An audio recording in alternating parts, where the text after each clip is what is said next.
অন্যদেরকে মোবাইল দিতে আপনাকে আর কোনো সময় ভাবতে হবে না। আমি আজকে আপনাকে একটি গোপন ট্রিক শিখিয়ে দেবো যে অন্য কারোর হাতে ফোন গেলেও সমস্যা নাই। তো চলে যাবেন সরাসরি সেটিংসে যে দেখবেন সিকিউরিটি নামের একটি অপশান আছে।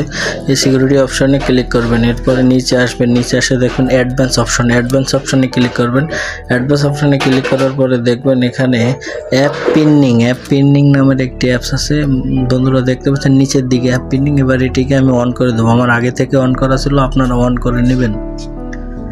এরপরে আপনি যে কাজটি করবেন সেটা হলো এখান থেকে বেরিয়ে আসবেন এবং একটি অ্যাপ সিলেক্ট করবেন। ধরুন ইউটিউব দেখবে সে, আপনাকে তাকে ইউটিউবে পিন সেট করে দিতে হবে। এই যে ইউটিউবে যে এবার মাঝখানের গোল চিহ্ন দিয়ে কেটে দিয়ে এবার আপনি এই রিসেন্ট বাটনে ক্লিক করে এই যে ইউটিউবের লোগোর উপরে ক্লিক করুন। ইউটিউবের লোগোর উপরে ক্লিক করার পরে দেখবেন পিন নামের একটি অপশান এসেছে। এই পিনটি এনাবেল করে দেবেন। পিনে ক্লিক করার পরে গোইটে ক্লিক করেন। গোইট ক্লিক করার পরে এবার দেখুন আসল খেলা। এখন দেখুন আমার 3টি বাটনে আমি ক্লিক করব কিন্তু পিছনে কাটবে না, এই অ্যাপসের ভিতরেই থাকবে। মানে সে ইউটিউব ছাড়া অন্য কিছু দেখতে পারবে না। ইন্টারেস্টিং বিষয় না? দেখুন কাজ করছে না। দেখুন রিসেন্টে চাপ দিচ্ছি, এবারে মাঝখানে বাটনে চাপ দিচ্ছি, কাজ হচ্ছে না।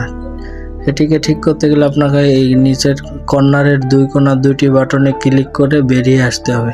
ঠিক আছে, যেমন এরকমভাবে বেরিয়ে আসবে। তখন আপনি চাইলে আপনার ফোন আবার আগের মতো করে ক্লিন করে চালাতে পারবেন, সমস্যা না। ধন্যবাদ, thank you, watch my video and subscribe.